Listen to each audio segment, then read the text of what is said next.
Media మిత్రులకు నమస్కారం. ఈరోజు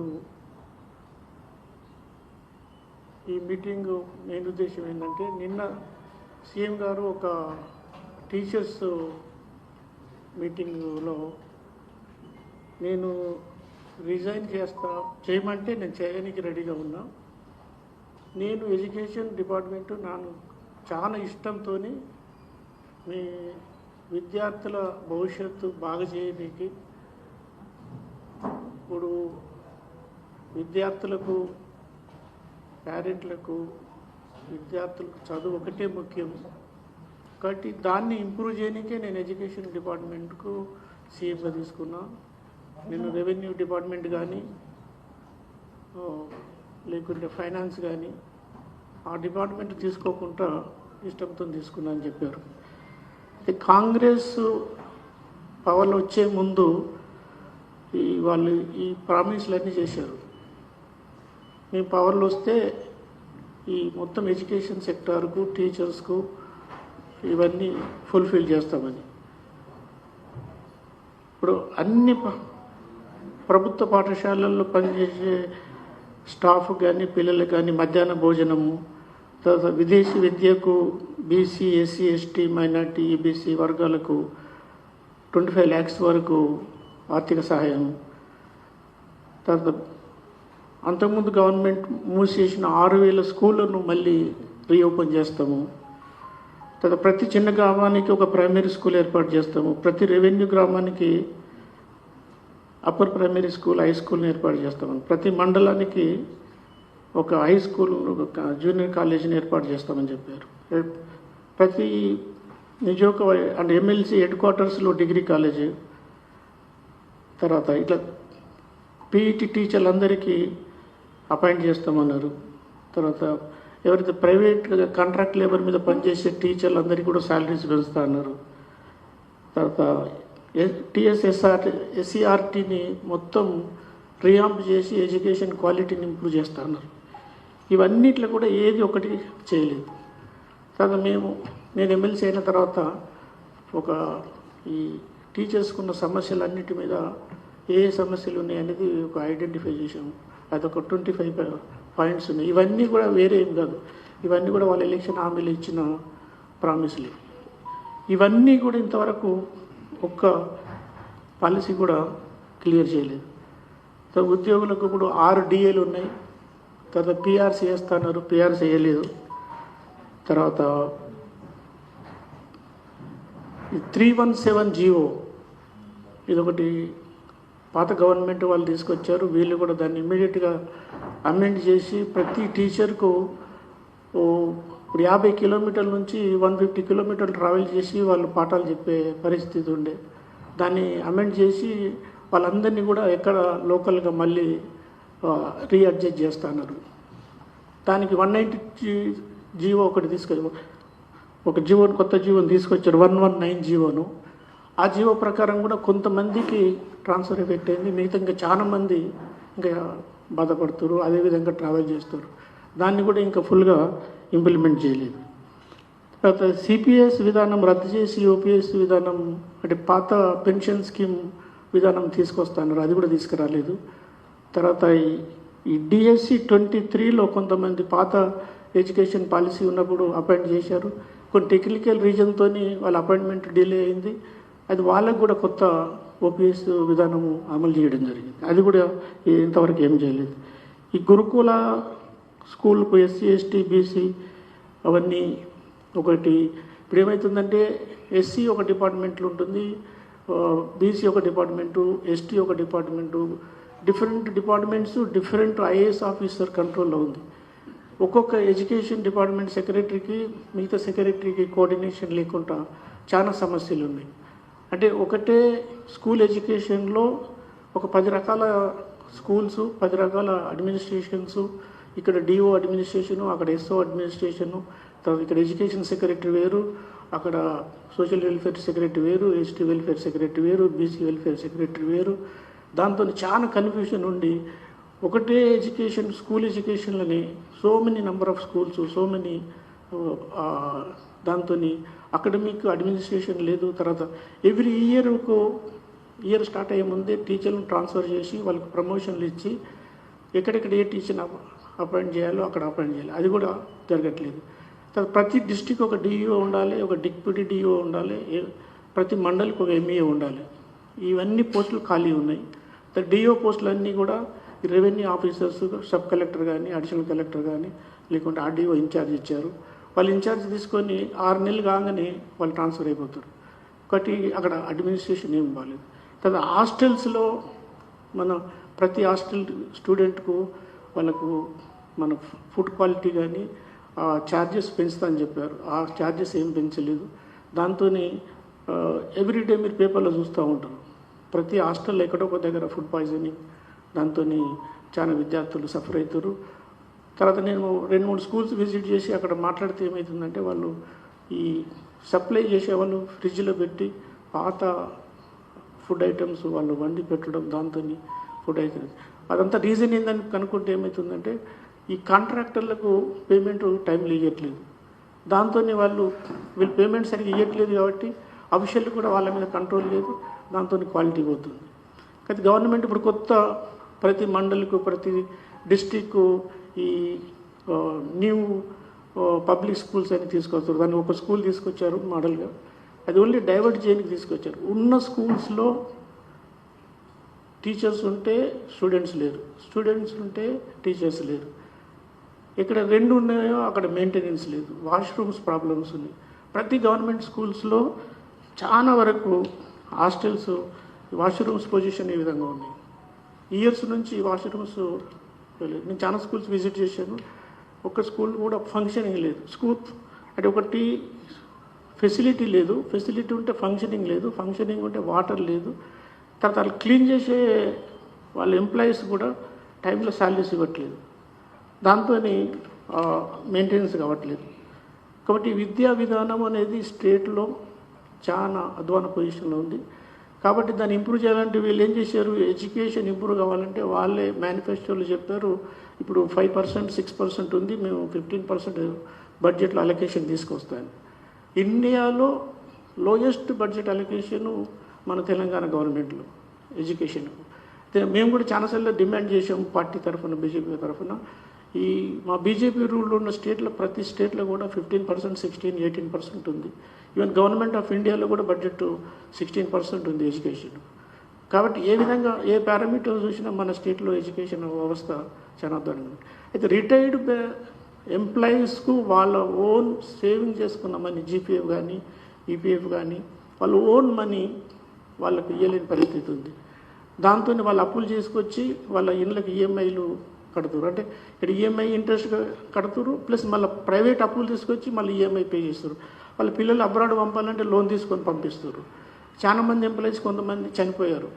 అంటే వాళ్ళు రిటైర్డ్ అయిన తర్వాత వాళ్ళు పీస్ఫుల్గా ఉండాల్సిన ప్రతి ఎంప్లాయీ తర్వాత వాళ్ళకు ఇప్పుడు ఒక రిటైర్డ్ ఎంప్లాయీస్ అసోసియేషన్ని ఫామ్ చేసుకొని వాళ్ళు రోడ్ల మీద స్ట్రైక్ చేయడం, కలెక్టర్ ఆఫీసులో వెంబడి తిరగడం, సెక్రటరీ వెంబడి తిరగడం, తర్వాత ఇక్కడ స్టేట్ లెవెల్లో కూడా ఎన్నో ధర్నాలు చేశారు. బట్ ఆ విధంగా కూడా రిటైర్డ్ ఎంప్లాయీస్ కూడా మనం అది ఇవ్వట్లేదు. తర్వాత స్టూడెంట్స్ స్కాలర్షిప్స్ పెంచుతా అన్నారు. స్కాలర్షిప్ పెంచే బదులు స్టూడెంట్స్కి ఇచ్చే స్కాలర్షిప్స్ ఇప్పుడు 10,000 కోట్లు బకాయిలు ఉన్నాయి. పాత గవర్నమెంట్ కొంత బకాయిలు పెట్టిపోయిందని చెప్తారు కదా, వీళ్ళు వచ్చిన తర్వాత కూడా మళ్ళీ 2 years నుంచి బకాయిలు ఉన్నాయి. ఇవన్నీ కలిపితే 10,000 crores ఇవ్వాలి. దానికి కూడా మన బీజేపీ పార్టీ తరఫున బీజేపీ రోజు మనం స్ట్రైక్ చేస్తూ ఉన్నాము, అది కూడా మీ అందరికీ తెలిసిన విషయం. అంటే ఇప్పుడు దాంతో ఏమవుతుంది, మొత్తం ఎడ్యుకేషన్ సిస్టాన్ని ఇంప్రూవ్ చేస్తూ అంటున్నాము. ఎడ్యుకేషన్ సిస్టమ్కు ఈ బకాయిలు ఇవ్వకపోవట్ల కాలేజీలు శాలరీస్ ఇవ్వలేకపోతారు. స్టాఫ్ 6 months నుంచి శాలరీస్ ఇవ్వాలి, 7 months నుంచి కొన్ని కాలేజీలు ఇవ్వాలి. తర్వాత teaching staff, non teaching staff quality రావాలంటే వాళ్ళు శాలరీ టైం ఇవ్వలేకపోతారు మేనేజ్మెంట్, దాంతో వాళ్ళను గట్టిగా అడగలేకపోతారు. తర్వాత ఎవరైతే సర్టిఫికేట్స్ వీళ్ళందరూ చదువుకున్న తర్వాత వాళ్ళ హైయర్ ఎడ్యుకేషన్ కానీ ఎంప్లాయ్మెంట్కు వాళ్ళు దూరం అయిపోయారు. ఎందుకంటే సర్టిఫికేట్ లేనిది ఎవరు ఎంప్లాయ్మెంట్ ఇవ్వరు. ఆ విధంగా కూడా స్టూడెంట్స్ అంతా సఫర్ అవుతారు. అంటే నిన్న సీఎం గారు ఒక మాట అన్నారు, ఇంజనీర్స్ అందరూ వేస్ట్ ఉన్నారు, వాళ్ళకి అప్లికేషన్ కూడా రాయేస్తలేదన్నారు. అంటే గవర్నమెంట్ సపోర్ట్ చేసి తర్వాత మనం మంచి క్వాలిటీ ఎడ్యుకేషన్ ఇచ్చేది పోయి ఇంజనీరింగ్ కాలేజీ స్టూడెంట్స్ ఏదో కొంతమంది ఇప్పుడు 1,00,000 స్టూడెంట్స్ ఎవ్రీ ఇయర్ బయటకు వస్తారు, వాళ్ళకి అప్లికేషన్ కూడా రాయేస్తలేదు అని ఓపెన్ స్టేట్మెంట్ ఇచ్చారు. అది వెరీ దురదృష్టకరం. ఎందుకంటే ప్రతి ఇంజనీర్స్ మొత్తం ఇంజనీరింగ్ కమ్యూనిటీకే అది ఇన్సల్ట్ చేయడం.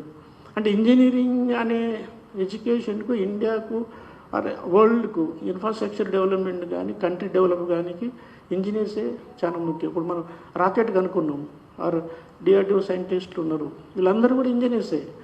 ప్రతి డిపార్ట్మెంట్లో మనం ఏదైతే ఇప్పుడు మనం పాకిస్తాన్ బార్డర్లో టనల్ వేసాం, మన ప్రైమ్ మినిస్టర్ గారు గవర్నమెంట్ ఆఫ్ ఇండియా టనల్ వేసాం. ఇప్పుడు మన బార్డర్కి పోనీకి వితిన్ అవర్స్లో మనం రీచ్ కావాలనేది వరల్డ్లో ఎక్కడ లేని విధంగా ఆ విధంగా మనం బ్రిడ్జెస్ కట్టాము, టనల్స్తోని వితిన్ అవర్స్లో బార్డర్ రీచ్ అవుతున్నాం. అంటే అదంతా ఇంజనీర్స్ వల్ల అద్భుతం. ఇప్పుడు మెట్రో ట్రైన్ వచ్చింది, లేకుంటే రైల్వే ఇంప్రూవ్మెంట్ వస్తుంది, ఇవన్నీ కూడా ఇంజనీర్స్ బ్యాక్ బోన్, ఇంజనీరింగ్ సపోర్ట్తో చేస్తాను.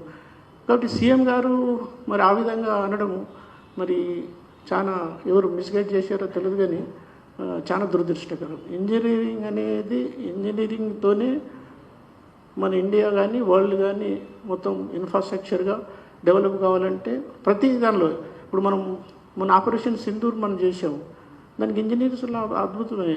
ఒక 12 minutesలో మన పాకిస్తాను స్థావరాలన్నీ కొలాబ్ చేసాము. కాబట్టి ఇప్పుడు ఇండియా యొక్క డిఫెన్స్ కేపబిలిటీ వరల్డ్కి మొత్తం తెలిసిపోయింది.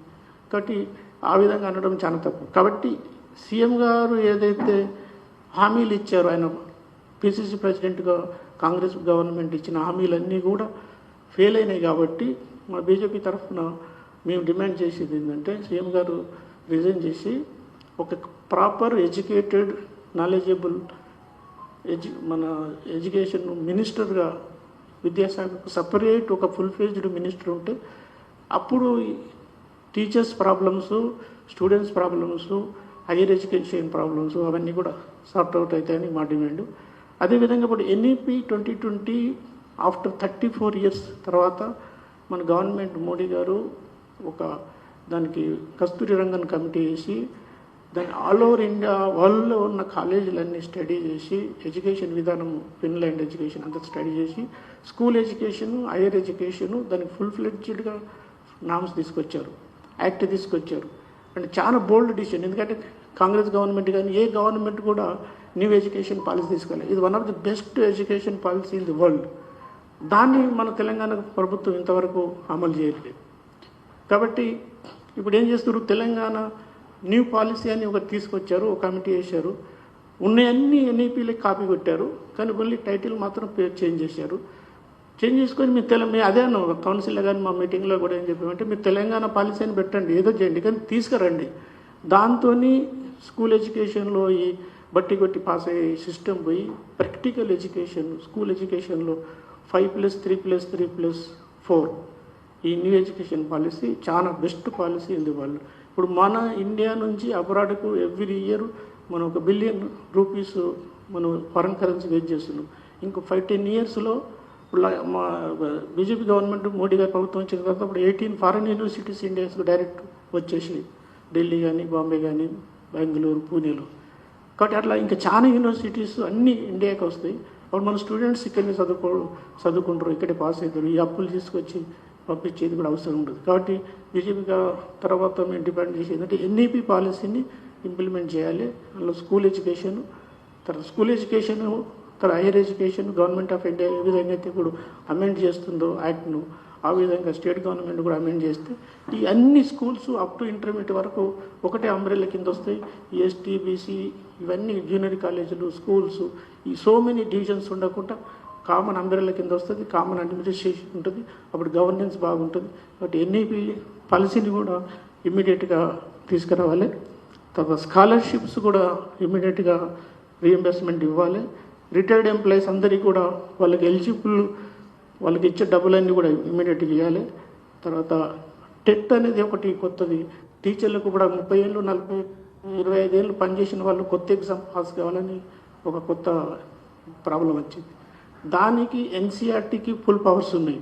ఇప్పుడు వాళ్ళకి ఏం చేస్తారంటే, ఒక మ్యాథ్స్ టీచర్ 20 సంవత్సరాలు పనిచేసిన తర్వాత ఆయన మ్యాథ్స్లో, సైన్స్లో, ఇంగ్లీష్లో పాస్ కావాలనేది సబ్జెక్ట్ పెట్టారు. అది ప్రాక్టికల్గా లేదు. కాబట్టి ఏ టీచర్కు ఆ టీచింగ్, ఆ సబ్జెక్ట్ మీద టెస్ట్ చేసి పాస్ చేస్తే మన ఎస్సీఆర్టీకి ఫుల్ పవర్ ఉంది. కాబట్టి సుప్రీంకోర్టు డైరెక్షన్ ప్రకారం ఎస్సీఆర్టీకి ఆ రూల్స్ అమెండ్ చేసుకొని రివైజ్డ్ ఫార్మేట్లో టెస్ట్ పెట్టి వాళ్ళందరికీ కూడా పాస్ చేయాలి. ఎందుకంటే వాళ్ళు కొంతమంది రిటైర్డ్ అవుతారు, కొంతమంది రిటైర్డ్ అయ్యే స్టేజ్లో ఉన్నారు, 20 సంవత్సరాలు ఉన్నారు. వాళ్ళందరికీ కూడా ఈ టెట్ అనేది పెద్ద ప్రాబ్లంగా తయారైంది. కాబట్టి అది కూడా ఇమ్మీడియట్గా అమెండ్ చేయాలి. తర్వాత ఫైనల్గా ఈ కేవీపీ అనేది కస్తూర్బా స్కూల్స్ అని ఉంటాయి. అక్కడ టీచర్లు లేడీ టీచర్సే ఉంటారు, స్టూడెంట్స్ అంతా కూడా లేడీ టీచర్సే. అక్కడ ఏమైందంటే అది 24 అవర్స్ పనిచేయాలి. వాళ్ళకు కాంట్రాక్ట్ లేబర్ మీదుగా ఇస్తారు, వెరీ నామినల్ శాలరీస్ ఇస్తారు. అది ఏపీ గవర్నమెంట్ కూడా అమెండ్ చేసి వాళ్ళకి శాలరీస్ ఇంక్రీజ్ చేసింది. ఇది ఇంక్రీజ్ చేయమన్నప్పుడు మేము ప్రతి మీటింగ్లో ప్రతి రిప్రజెంటేషన్లో చెప్పాము. వాళ్ళు చాలా కాంట్రాక్ట్ లేబర్గా 20 సంవత్సరాలు కొంతమంది రిటైర్డ్ కూడా అయిపోతారు. అంటే 18,000 22,000తో శాలరీతో రిటైర్డ్ అవుతారు. ప్లస్ వాళ్ళంతా వెల్ క్వాలిఫైడ్, మళ్ళీ టీచర్స్ కూడా. వాళ్ళకి చాలా అన్యాయం ఉంది. అది కూడా ఇమ్మీడియట్గా రెక్టిఫై చేయాలని గవర్నమెంట్కు డిమాండ్ చేస్తూ, తర్వాత ఇన్ఫ్రాస్ట్రక్చర్ కూడా ఫస్ట్ కొత్త స్కూల్స్ కట్టే బదులు ఉన్న స్కూల్స్ను కరెక్ట్గా నడపాలి. తర్వాత ఇప్పుడు టీచర్లందరినీ అబ్రాడ్ పంపుతా అంటారు. మన టీచర్లందరూ చాలా క్వాలిఫైడ్. వాళ్ళకు ఇప్పుడు 86 అసోసియేషన్స్ ఫామ్ చేసుకొని, యూనియన్ ఫామ్ చేసుకొని, వాళ్ళ డిఫరెంట్ ప్రాబ్లం మీద డిఫరెంట్గా కొట్లాడుతారు. వాళ్ళందరినీ మనం పని చేపించి టీచింగ్ చేపిస్తే మన విద్యార్థులు చాలా బాగుపడతారు. చాలామంది ఇక్కడ ఉన్న వాళ్ళందరూ పెద్దలు కూడా గవర్నమెంట్ స్కూల్లో చదువుకొని వచ్చాము. గవర్నమెంట్ స్కూల్లో టీచర్స్కు కొదవలేదు, వాళ్ళ క్వాలిటీకి కొదవలేదు. కాకుండా వాళ్ళకు మోటివేషన్ చేసి క్లాసులకు పోయి చదువు చెప్పే విధంగా అడ్మినిస్ట్రేషన్ చేస్తే సరిపోతుంది. కొత్త స్కూల్స్ కట్టాలి, దానికి మనం అభ్యంతరం లేదు. కానీ ఫస్ట్ ఉన్నటిని కరెక్ట్గా మేనేజ్ చేసి చిన్న చిన్న అమౌంట్స్తోని వాష్రూమ్స్ లేవు, వాటర్ కనెక్షన్ లేదు, బోర్ లేదు, కంపౌండ్ వాల్స్ లేవు, సెక్యూరిటీ సేఫ్టీ ప్రాబ్లమ్స్ ఉన్నాయి, పాములు వస్తున్నాయి కాంపౌండ్లలో. అవన్నీ ఇమ్మీడియట్గా రెక్టిఫై చేయాలి. తర్వాత అడ్మినిస్ట్రేషన్ కంట్రోల్ లేదు, సూపర్విజన్ లేదు, ఆఫీసర్స్ లేక, దాంతో అది ఇమ్మీడియట్గా రెక్టిఫై చేసి ఎడ్యుకేషన్ అకాడమిక్ క్వాలిటీ ఇంప్రూవ్ చేయాలి. తర్వాత ఉన్న టీచర్స్కి ప్రమోషన్స్ ఇవ్వాలి, డిఓలు డిప్యూటీ డిఓలు ఎంఈఓలు అపాయింట్ చేయాలి. తర్వాత టెట్లో ఇమీడియట్గా రూల్స్ అమెండ్ చేసి ఎస్సీఆర్టీ ఎగ్జామ్ కండక్ట్ చేయాలి. తర్వాత ఎన్ఈపీ పాలసీని ఇమీడియట్గా ఇంప్లిమెంట్ చేయాలి. తర్వాత స్కాలర్షిప్స్ ఏవైతే ఎలిజిబుల్ ఉన్నాయో ఇప్పటికైనా కానీ చాలా లేట్ అయింది, కాబట్టి అందరూ హెజిటేట్ చేస్తూ ఉన్నారు. మనకు బీజేపీ తరఫున బీజేపీ కూడా స్ట్రైక్ చేస్తూ ఉంది. అది ఇమీడియట్గా రిలీజ్ చేయాలి. రిలీజ్ చేయకుంటే ఆ ఉద్యమం చాలా పెద్దగా చేస్తామని తెలియజేస్తాం.